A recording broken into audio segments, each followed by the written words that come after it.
The NBA All-Stars for the 2023 season have been confirmed. We got our 12 players from each respective conference, and of course, everyone on NBA Twitter was up in arms from all the players who were snubbed. And yes, there were a lot of All-Star snubs, no question, but it really speaks more so to the talent pool in the NBA this season being the highest level it's ever been, where you have some guys left off the All-Star list who would have been considered surefire All-Stars just a few seasons ago based on their performances. Well, in this video, we're going to be talking about some of the biggest players who were snubbed and not getting the nod to be All-Stars, and those who were selected that probably are a bit more questionable. If you're new to the channel and you enjoy the content, consider subscribing, as this is a brand new channel, and in return I'll be providing more NBA content like this all season long.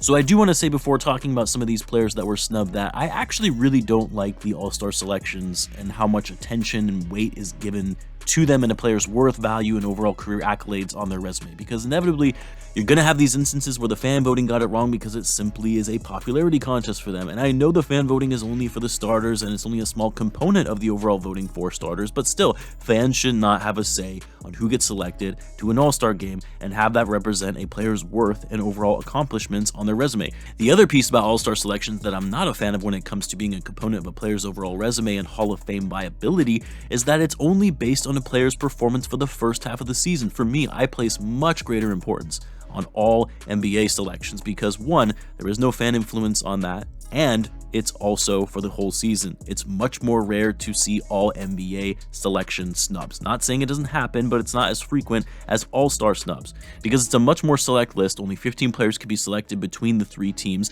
and generally speaking, you get a much clearer delineation between top 15 players in the NBA versus top 24. Like the talent line that stretches between the top 15 players in the NBA versus the top 24 or 25, 15 to 24 is a bit more of a toss-up when classifying players in that particular tier. So anyway, I know there was a bit of a rant and tangent, but more so wanting to emphasize that people shouldn't be up in arms when a certain player isn't selected to an All-Star game, because really there shouldn't be as much importance on making an All-Star team when it's really only based on a half-season performance. More importance should be placed on how a player performs for the entirety of the season.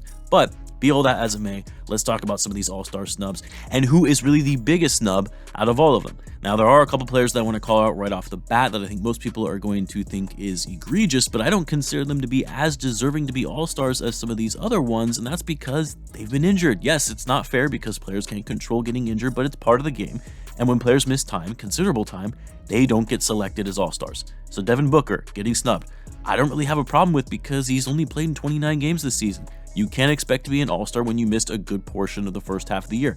Was he putting up All-Star numbers before he got injured? Absolutely. Do we all know Booker is a star player in this league? No question he is. Again, it's why I don't like how much focus and emphasis is placed on All-Star selections, because whenever Booker does come back, he's going to be one of the better players in the league, and yet he won't have an All-Star selection to his name this season. The other guy who didn't get the All-Star nod due to injuries, Anthony Davis, also like Booker, has only played in 29 games. And when Anthony Davis has been on the court, he's been absolutely dominant. People were talking about him being an MVP level candidate before he got injured. 27 and 12 on 57% shooting from the field to go along with 2 blocks and 1.3 steals. A player efficiency rating of over 30. You would never see a player with a PER above 30 not get selected to an All-Star team, unless of course they missed a good portion of the season thus far, which Anthony Davis has. Some other snubs. People say Jalen Brunson being left off the list was a snub. I don't really see it. He's had a great season, he's a great player, and has really been a big reason for why the Knicks are back in the playoff race this year after falling off. But when you compare him to some of these other snub players or players who were actually selected as All-Stars, which I'll get into the All-Stars who were a little bit more questionable in a bit, yeah, I don't think Brunson was on that level. But there are really 3 players that I take issue that weren't selected as All-Stars, and that's Jimmy Butler, De'Aaron Fox, and James Harden. And I'll explain why. Yes, there were other snubs like Pascal Siakam, Anthony Edwards, Trae Young, but for those guys, even though there's a legitimate case for them being All-Stars, and I wouldn't necessarily take issue with it if they were selected, for me personally, I place a pretty big importance on team success and performance. Of course, there are going to be outliers where a particular player is simply carrying a team and is by far and away the best player on that team, even when they have a losing record. But for Siakam, Edwards, Trae Young, all of their teams have underperformed this year, at least relative to their expectations. And it's not like they don't have a supporting cast around them to be better. The Raptors, Hawks, and Timberwolves should all be better than they're currently performing. The Timberwolves, a little bit different for Anthony Edwards, considering Cat has been out for most of the season. The Wolves have been playing better more recently, finally worked their way up above 500.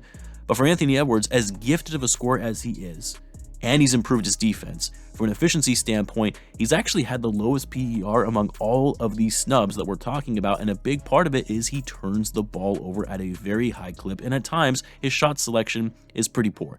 For Siakam and Trae Young, though, I mean, their teams have to be better before I say they're deserving of being all-stars ahead of some of these other guys, especially when you have good talent around you. The Hawks just added DeJounte Murray this offseason. They still have John Collins, Clint Capella, other young players. I would expect them to be better than sitting 508th in the Eastern Conference. And while Trae has been good, his numbers are actually down. Yes, he's putting up 27 points per game, but on pretty poor efficiency, shooting 42% from the field, down from 46%, and a very poor 32% from 3, down from 38% last season. And he still turns the ball over more than 4 times per game, one of the highest in the league. For Siakam, I mean, hard to justify when your team is sitting 12th in the Eastern Conference, but even the bad record aside, his efficiency has dipped as well, his rebounding has dipped slightly, and then his defense also has had a bit of a drop-off. So I'm not as fussed with these guys getting left off from being all-stars, especially when you compare their performances to those who were, in fact, selected. But, like I said, the 3 I take the biggest issue with: Butler, Harden, and Fox. I want to start with Harden because while I can't stand James Harden's game, I've never been a James Harden fan. Never really liked his attitude towards the game either, and the way that he handled his way pushing himself out of Houston. The fact remains, the Sixers are playing extremely well, and while yes, that's a big credit to their superstar in Joel Embiid, Harden is the team's second best player, and he was still holding the team up for games that Embiid was out. And what's crazy is that Harden is actually having a better season than he did last year, and he was an all-star last season. I mean, for some of these guys, perennial all-stars, it's also just easier to get selected when you've been an all-star for like 10 straight seasons, which is the case with James Harden. But Harden is actually playing well this year, and it shows in the Sixers record. He's been more efficient from the field, shooting 44%, near 40% from 3 on over 7.4 attempts per game, while last season he was shooting 32% on lower volume. 21 points, 11 assists, and 6.4 rebounds. If the Sixers were down in the dumps and they were underperforming, that would be one thing. But they're 33-17, and he's the team's second best player. For Jimmy Butler, I feel like some might not consider him to be as much of a snub because the Heat have had their challenges, and Bam obviously did get selected, which was very well deserved, by the way. But Jimmy remains one of the best two-way players in the league. He's putting up over 21 points per game, shooting over 51%, 6 rebounds, 5 assists, leads the league in steals, and has a PER of over 25. Aside from Anthony Davis, he has the highest PER among those players that were left off the All-Star list.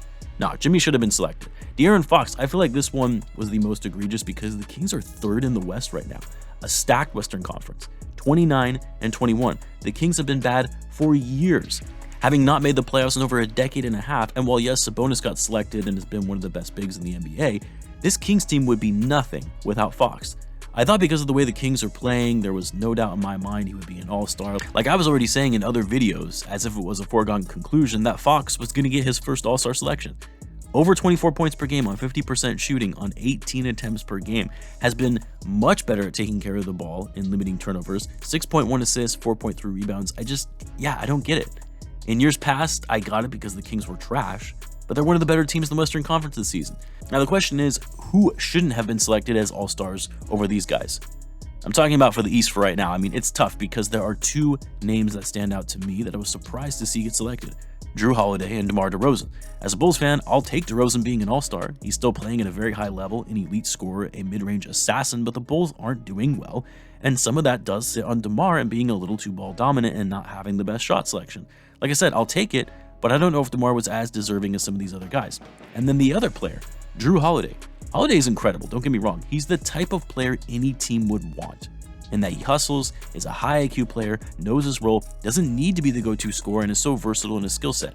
And hey, the Bucks are 2nd in the East, one of the best teams in the league and title contenders, and they've been able to do this without one of their better players in Chris Middleton.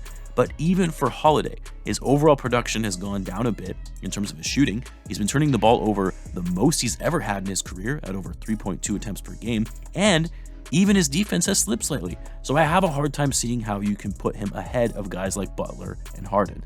For the West, I mean, the biggest one that stands out to me is not having been as impactful of a season as De'Aaron Fox, and that's Paul George. The other one is Jaren Jackson Jr., but I also understand he's a forward, so it's not like Fox had been competing with him for that spot. Paul George, though, this seemed more like a legacy selection because he's been an all-star in the league for a long time, and he's still having a good season. The Clippers are good, but even George has also missed some time, and the Kings are still better than the Clippers. And he hasn't been as good as De'Aaron Fox, plain and simple. So for me, it's kind of an easy one. But selecting a first-time All-Star over a perennial All-Star, it's a tough sell, and why I think Paul George was ultimately selected. Again, though, I don't think as much importance or emphasis should be placed on All-Star selections.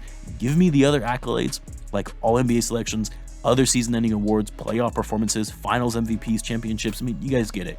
Give me the awards that actually impact winning when it matters. You guys let me know what you think. Who are the biggest All-Star snubs? Let me know in the comments. As always, be sure to subscribe, and I'll see you in the next one.